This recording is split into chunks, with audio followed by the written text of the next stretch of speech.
Welcome to the Expert Edge. This is the show where we bring on experts in their fields of health and wellness practice, and we hear their stories and learn what they see working in the field of diabetes reversal and prevention.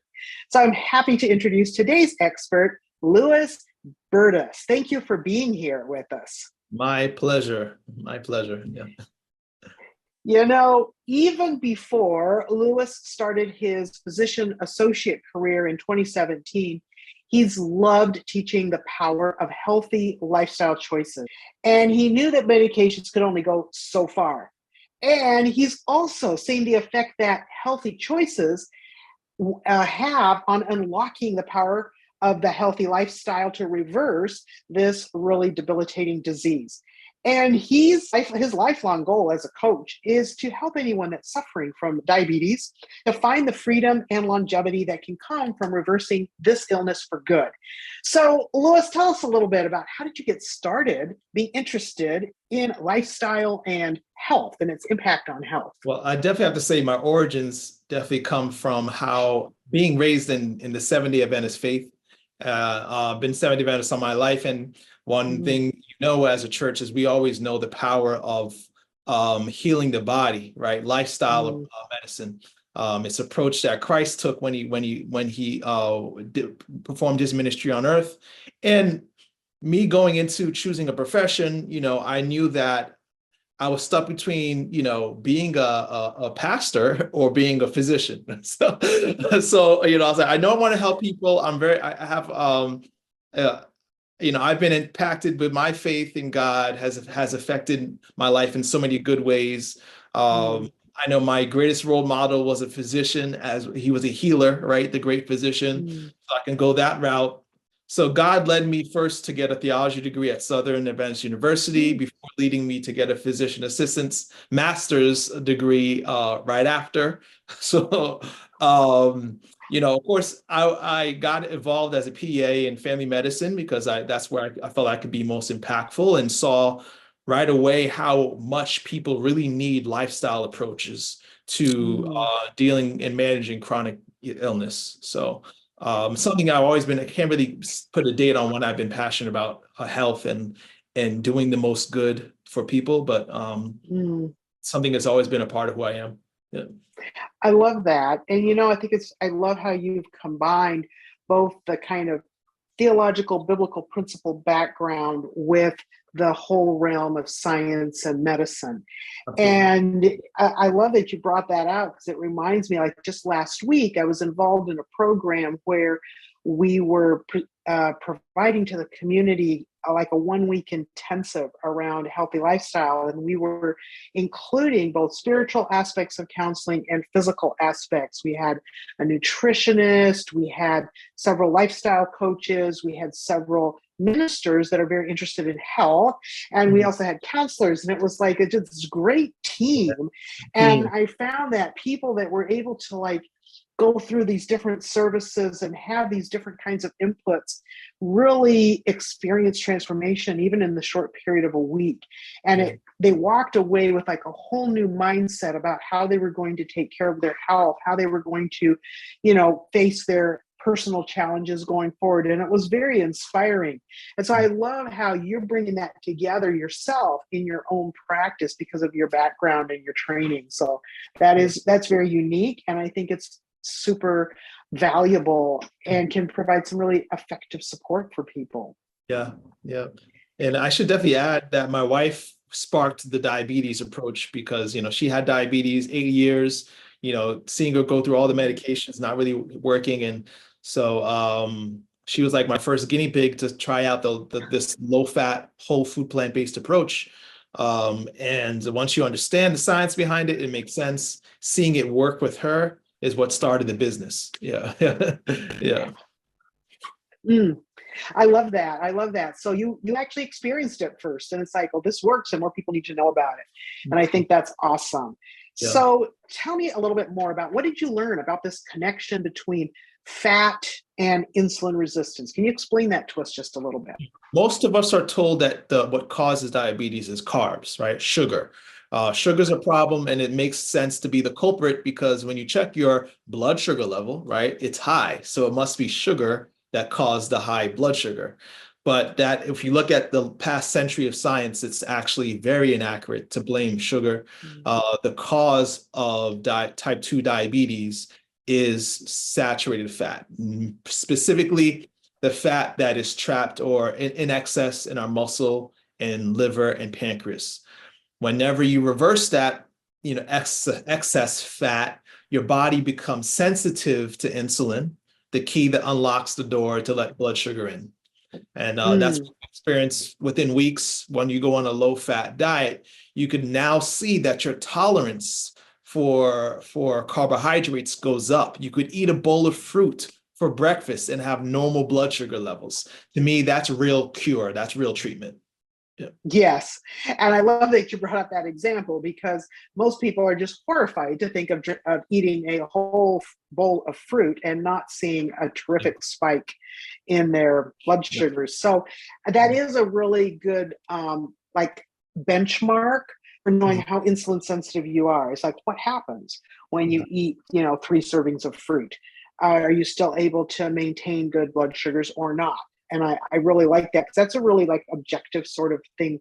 If you try that, for example, if you're one of our listeners and you try that and your blood sugar goes to 200 because you had 3 cups of fruit, then you want to go back and go, okay, I'm dealing with some real insulin resistance. How do I get that down? That's well said, because I think doing it that way, you're looking at the symptoms, right? And the symptoms tell you whether or not the disease is reversed or treated, right? So a lot of times we're just doing it backwards, where we're trying to treat the symptom and not the illness. So that's the problem. Exactly. And then you brought out how extra fat stored in our muscles and our liver on our bodies is one source of insulin resistance, but that's closely connected to the fat that's coming in through our mouth, isn't it? I like how one person says it's the fat you eat and the fat you wear. So yes, that's really it. A large percentage of people, when they experience weight loss, the diabetes goes away. But then there's also those people who are normal weight and they're like, well, I'm not obese, I'm not overweight. Why do I have diabetes? Because it's also the fat you eat, and as well as the fat you wear. Yeah. So when you're talking to people that really are serious about getting rid of the fat they're wearing and the fat they're eating, what kinds of parameters or principles would you share with them around what they should eat? Good question. So the first thing that most people aren't aware of is how much fat, right? So, how much fat is healthy, how much is too much. So according to most nutritional studies, that especially when it comes to insulin resistance, the ideal fat percentage is anywhere from 10 to 15% the most of your daily total calories. Using calorie trackers, you can I like a Lose It app is really good. Way to just track your food and just do it for a week and track where your sources of fat intake are coming from. And you'll find very quickly that it really points you towards a plant-based diet. When you have a diet that includes animal-based foods, meat, dairy, eggs, cheese, it makes it very difficult to stay in the 10 to 15% range. It makes it very hard. I'd say. Yeah. Absolutely. I know even some type 1 diabetics that have managed to become insulin sensitive enough to eat hundreds of grams of carbohydrates every day and only use physiological amounts of insulin injectable, because their pancreas doesn't make any insulin. And they find that they can do that even at the 15% mark. So I don't think everybody probably has to go as low as 10% of their calories. Now, 10% of calories, you get down that low and you're reversing atherosclerotic plaque and doing all sorts of things. So, there is that kind of window, 10 to 15. I also like to tell people that I think in general, we don't advise going below 10% of your calories, because we need a certain amount of fat for absorption of certain nutrients that are only fat soluble. Would you agree with? Absolutely. And I think it's so funny, because a lot of times we just like to think in extremes. So we only think, okay, so he said, they'll listen to this whole podcast, Lucia, and say, okay, he said no fat, right? I can't eat no fat anymore. No. Low fat is not no fat, right? Yeah, that's right. Fat is good for you. Fat is not bad. Fat is necessary. You need it to survive. It's essential. Yeah. So if you're low in fat, 10 to 15% of your total calories coming from fat in your food, what are some of the best sources from which to get that fat? Like I could probably get that 10 to 15% calories in terms of numbers from maybe a couple teaspoons of oil a day. Now, should I? Is that what I should do? Just do that, and then make sure everything else is fat free. What do you suggest? So that's why I really recommend using food trackers, apps, because it's very, very difficult to know how much fat is in your diet when you're just isolating, looking for fat alone, because everything has fat in it. Most people are really surprised to hear that every food item has some small or large percentage of fat. So it's not until you take your overall food intake and measure everything do you know, okay, where I'm at the end of the day. And it's easy to pick out, okay, wow, that oil, I gotta get rid of oil, because that's adding a lot of unnecessary calories of fat from fat. And then you'll find the foods that are very low in fat, that you can eat in abundance without having to worry about fat. There's actually, if you do it long enough, what happens, like with my wife and my clients, they do it long enough that they don't need to keep tracking, because now they know, okay, if I have so many nuts, I can have so much avocado, I can have so much, coconut meat. So some of the fattier plant foods, they know how to limit it based on how they track their meal intake. Everybody's different. You really can't say, okay, you got to take this amount of avocado and this amount of nuts and seeds, but everybody's different in their intake. So I really encourage people to track their calories through these calorie counting apps and figure out what works for you. Sometimes for some, it might take just 3 days of doing that, some a week or two. But it's really important to know your overall intake and where fat lies in your overall intake. Yes, I think that's really important as well. And one of the things that is so beautiful about getting the fat that you do have in your diet from whole foods and plant foods is all the other like free nutrients that come along with it, right? Like calorie free nutrients. What are some of those nutrients and why are they important for us? And this is why studies show people eating whole food plant-based live longer lives, free of cancer and diabetes and heart disease. Not just long, but they live well, because whole foods that come from plant-based sources are full of phytonutrients, which are basically micronutrients that are rich in antioxidants and anti-inflammatory power. The power to reduce inflammation in the body, to clear up our arteries, to fight cancer cells. One of my favorite studies to quote is one that was done on prostate cancer. They actually took the blood of vegetarian vegans and they poured it on cancer cells and compared it to meat-eating vegan people are omnivores. People basically eat meat, and the blood of a vegetarian is 4,000 times more powerful at killing cancer. Wow, that's huge. That's huge. I mean, you got cancer-fighting blood because you're filling your body with cancer-fighting food, right? And it's a no-brainer.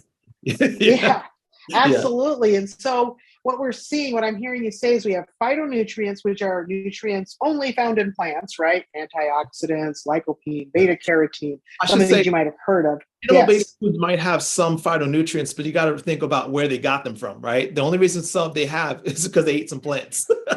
So you're getting the leftovers, and it's fractions of a percent, compared to what you would have from the source, right? Right. Yeah. And nutrient density is very closely linked to health, wellness, and longevity. So those nutrients are not just the nutrients, but things like vitamins and minerals and fiber. Yeah. So how does that like fiber play into the insulin resistance and blood sugar control piece? Yeah, so fiber is huge. Fiber helps in, there's two main ways that I can see fiber being specifically beneficial for a diabetic. Number one, fiber slows the absorption of blood sugar. So when you have a food that's why we emphasize whole food, right? A whole food still has as much as possible of its fiber intact because it's minimally processed, right? It's closer to the ground. Mhm. It hasn't been highly refined to take the fiber out. And when you eat that food, any carbohydrate in that food has to contest with fiber before it gets metabolized and digested. Because the fiber it works as like a brake pedal, so it slows down the carbohydrate that's being absorbed in that food. When you take the fiber out, it's like the brake pedal is gone, and there's a big rush into your blood of carbohydrate. So you need fiber.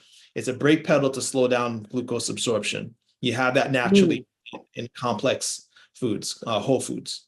I, The second I way, love that. yeah, Hmm. I was gonna say the second way helps is weight loss. If you're looking to lose weight, then you want to have food that can fill you up physically before it fills you up calorically. And when you look at the fiber content of whole foods, this is a secret of why they lose weight when you go on a whole food plant-based diet. Fiber has 0 calories. It's actually been said, some people contend that it has negative calories because of its effect to negate some calories that would be absorbed otherwise. So you've got a food item that has potentially negative calories, not just 0, in your diet. You're going to lose weight. You're going to lose weight. And of course, that zeroes back to getting rid of the fats that's stored inside those tissues, and reversing diabetes. Yeah, there you go. So it Mhm. really attacks the problem from a lot of different angles, doesn't it? Yep. Yep. Another thing I like about the fiber is that it really helps with our gut health, which we know is important for controlling cravings and Mhm. for our immune system, and even for the way our brain controls our emotions. All of Yes. that is linked to having the healthy bacteria in charge in our gut, and fiber feeds them. So it's like So, what you yeah. feed will grow, right? I mean, to me, it's a no-brainer. Mental health is improved. Your digestion is improved. Your immune system is improved. I mean, when you lose weight, you eat till you're satisfied. It's not a starvation diet. You can eat till you're absolutely full. It's actually a challenge. I'm actually currently challenging myself to gain weight with a whole food plant-based diet. Um, so, people are like, what? Like people struggling to lose weight and you try to gain. Yeah, it's powerful. Yeah. Yeah, so I love that. And one thing that I often hear clients talk to me about, they'll say, well, this plant food, this whole food plant-based diet sounds good, but my practitioner has me on this muscle building program. I'm doing strength training, resistance training. And so I really have to make my protein A allowances protein. every day, or I can't do that. Yeah. So what really is necessary in terms of protein and muscle building, and what is like excess, and how do we know what we need for this, The because there's a unfortunate lot of mixed lot information of, about it, right? this is like something I'm passionate about a lot of things, but definitely on protein because I'm an avid gym lifter. I spend about 6 hours a week in the gym, right? Doing Mhm. mainly weightlifting. It's something I'm just passionate about. And for a long time, I was convinced, just like the rest of the crowd, that you need protein, so I'm taking protein shakes and protein bars and protein drinks. Even us physicians, unfortunately, we are kind of caught up in fad diets and fad nutrition. But it's something that really is really untrue. We don't need all that protein that, mainstream sources tell us. If you look at most studies, the recommendation for daily intake of protein is 0.8 grams per kilogram of body weight, right? So Point 8, let grams me repeat that, 0.8 grams per kilogram kilogram of of body body. weight. So you take Okay. your weight in kilograms, and you multiply that by 0.8, and that'll tell you how much protein you need to take. And when you do that, so for most women, it might be somewhere between 45 to 50 maybe a day. Men 55 to 60. It depends on your weight, obviously. And you So I have my calculator go here. ahead, yeah, Let calculate. me do Calculate it. something here. You see how much you need. It depends on weight dependent. And Right. interesting So is let me yeah, take somebody that's 160 pounds, for example. yeah. So Mhm. 160 times 0.8 equals Yeah, and then Is convert that it to right? kilograms. I got to convert it. That's right. That's what I forgot. That's the So hard part. 160 Yeah. pounds, yes, So you said divided by pounds. 2.2. So it's 2.2 Yep. pounds to a kilogram. So that's 72, 73 kilograms. Now, if I take 73 times the protein allowance of 0.8 grams per kilogram, that gives me about 58 Yeah. grams that I need per day. And I have people swearing up and down that Need their to- doctor, their functional medicine practitioner told them they had to have at least 76 grams of protein. And they're like, I'm really, really struggling on a whole food plant-based diet to do that because it's like you have to eat tofu and tempeh and soy curls every meal pretty much to do that. But so 58 is a lot more doable. Yeah, it's like so when your doctor tells you that, I think the best question is asked, okay, doc, I hear you, but so what's the science behind that? Or what study can you share with me to what's the evidence that I need that much protein? What scientific research backs that? And they won't be able to produce it. So I'm curious, do you offhand, and I know I didn't prepare you for this ahead of time, do you have any studies that kind of back up this 0.8 grams per kilogram of body weight standard? You know what's crazy? It doesn't even take much research. You just Google it and it'll tell you. Like if you do a simple Google search, most of the reported daily allowance of protein agree that 0.8 is enough. So you can just go on Google right now and say how much protein do I need? Okay, I'm going to do that. How much protein do I need? Do I need? Okay, let me tell you. And it says 10 to 35% of my calories or 50 to 175 grams. Now, that's a really big window. So let me see. But if I keep reading, it says recommended dietary allowance to prevent deficiency for an average sedentary adult is 0.8 grams per kilogram of body weight. Now, that's male. Yep. And that's what I'm looking at. And that's not, that was male. This is National Academy of Medicine. 0.8 grams of protein per kilogram of body weight. National Academy of Medicine, Mayo Clinic. I mean, this is not something that people are making up. It's not as much as people think, but there is a market value to making people think you need protein and that's why you see protein drinks and protein chips and protein powders, because it makes money. It makes a lot of money. And when you count your actual protein intake, when you're eating even a plant-based diet, you're usually well over what you really need. So let me ask you one other question, because this one does come up. For example, maybe if I'm just like a normal adult doing normal amounts of exercise, that's enough protein. What if I really want to build muscle? Like, I know that's important for my basal metabolic rate. Do I really need a considerable higher level of protein to be able to do that or not? Yeah. So the only people, and this is something I got from going to a physicians committee of responsible medicine. They're basically a group of physicians that study nutrition in medicine. They had a meeting last year in DC. They have a meeting every year in DC, and they actually had a talk on protein needs. And it was interesting to find out that when you look at the parts of our population that need protein, elderly individuals, or people who are extreme athletes, the recommendation doesn't get much higher than, I would say, 1 to 1.2% of your goes from 0.8 to maybe 1 or a little bit higher, right? Extreme athletes, according to, and this is not according to my own research, but research done by physicians committee and the talk for responsible medicine, medicine. Those who are in extreme sports, I'm talking like ultra marathoners, people who are maybe power lifters. Are you a power lifter? Probably not. Are probably going to be closer to that 2 grams per kilogram of body weight, right? From 1.5. Okay, so that's quite a bit more. But like you said, for even an athlete, say you're not an Olympic runner or weightlifter, but you're still athletic, you're very active, maybe you're middle-aged or a little bit older, you're needing to build some muscle mass. Even so, at like the 1 gram per kilogram of body weight, we're still looking at around 70. So, so it's not much higher than 0.8, even when you're looking for extra protein intake. And I really challenge people again to use apps, track your protein. I did a video recently, just out of curiosity, how much protein I had without protein shakes when I finally, came out of the matrix. of need.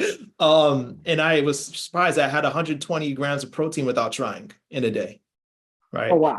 I work out a Yeah. lot. Right. Yeah. I'm about 220 pounds. And Mhm. so, without trying, I was able to get 120 grams of protein in one day meal. And since being whole food plant-based, people say that you're going to be weaker, you're not going to gain strength, you're not going to build muscle. But I've been able to do all of that with plant-based Mhm. sources of protein. I love that. And I think that's really an important message for people to hear because there has been just like so much out there about, you can't get enough protein for this Yeah. on a whole food plant-based diet. But I think another part of that we always need to keep in mind is that it's whole food. So it's not just eliminating animal products, but it's making sure that the plant foods we eat are not refined and processed because Yeah. we can refine and process out a lot of those benefits. Like I like to tell people, you can be a junk food vegan because you could survive on white bread, peanut Yeah. butter and jam sandwiches, Yeah. Oreos, and French fries, all vegan, but I'll be certainly not healthy. not healthy. Yeah. Absolutely. So, yeah, you want to be healthy.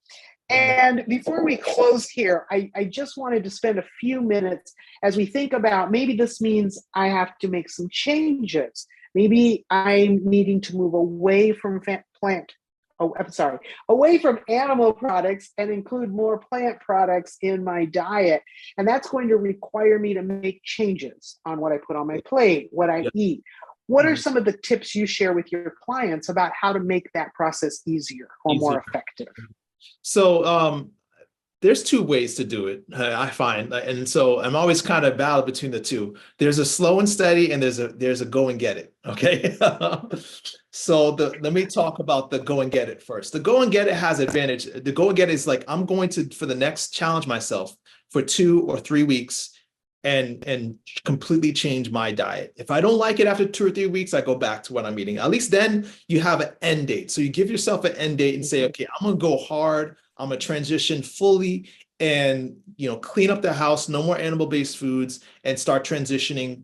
There's plenty of websites, plenty of practitioners like me and you who provide free meal plans and stuff like that. You go do your research, get yourself a plan, and you stick with it for 2 to 3 weeks. Why I like the go and get it method is because you're gonna feel so good. You're gonna Mm. experience such drastic changes in your body, in your emotions, that you're probably not Mhm. gonna want to go back, right? So that's method number one. And Um, I want to say something about method number one before you go to two. yeah, Method number one, if you're on any medications at all for your blood sugar, it's really, really important thank that you you. be checking them really frequently because what he's talking about with the go and get it actually goes and gets it, which means your blood sugars are going to drop quite precipitously. And often you need no medication within Mhm. just a few days if you actually are like going in full, both feet in Yeah. and fully committed to it. So be aware that it's very important to be monitoring your blood sugars as you make these changes. And if you're on any injectable medications, I would talk to your doctor about stopping them as you do this, because most of the time, within a few days, you can be really quite normalized. Yeah, and so don't do the go and get it without talking to your doctor first. Say, hey doc, I'm about to change my diet. I need you to monitor my medication. So the second step, it can work as well. Let's say you try to go get it, and you're like, nah, it's too much. I can't. It was overwhelming. Then try the slow and steady. The slow and steady is one meal a day. So you start with the first meal, that's easiest for you to transition. Try to make a collection of breakfast foods that are whole food plant-based that are very easy to transition, right? So oatmeal is very easy to, leave out and instead of cow's milk, use soy milk or almond milk, right? Mhm. Use berries and nuts, to add to your oatmeal. Breakfast items. You're starting to add more fruit to your breakfast. So Yeah. try one meal a day. Once you feel like I got in 2 or 3 good breakfast foods, I'll move on to mastering lunch and trying to find more lunch meals that I can make whole food plant based. And then from once you feel comfortable with that, you go on to dinner. So trying to master one meal a day. If I were to give really Hmm. quick advice, that's what I would say. I like that. And I think that's a really doable approach for a lot of people. And so that's important to keep in mind. Now, you also have a free gift for our listeners today. And I Yeah. was wondering if you could just take a couple of minutes to let them know what will they get if they go ahead and sign up for that. So it's right behind me, right here. 200. Actually, I should update this sign. It's 209, more than 290 recipes that are all low-fat, whole food, plant-based. And so when you get access to the recipes, it comes as a PDF file you could download, and it has all the instructions with pictures that you could download onto your phone or computer. I love that. 290 recipes. That's enough to make a bunch of menus out of and Yeah. find something that I do like. Because maybe you You don't can like find some number one, but you might like number two. Maybe you don't like three and four, but you like number five. So it's going like down the list. experiment. Yeah. Yes, absolutely. So the Yeah. link to that free gift is right in the description under this video. So you can just click there and go ahead and grab that recipe collection. That can be a really great starter for you. Lewis shared. You can do it step by step. And before we close, do you have like some last words of wisdom? What is like something that you think might be one of the most important things for someone to take away from our time together today that will really make a difference for them in a practical way? What would you say? Don't quit. Don't quit. I mean, I know this journey is hard. I know it's difficult, but try to have fun with it. See it not as a destination, but as a journey, right? And don't quit on yourself. I like Lance Armstrong says, pain is temporary. If I quit, however, it lasts forever. Oh, I like that. I think that's a really great one to remember. So I really hope you found some tools that'll be really helpful for you today. And just remember that health is wealth, and it comes by choice, not by chance. Thank you for joining us here today.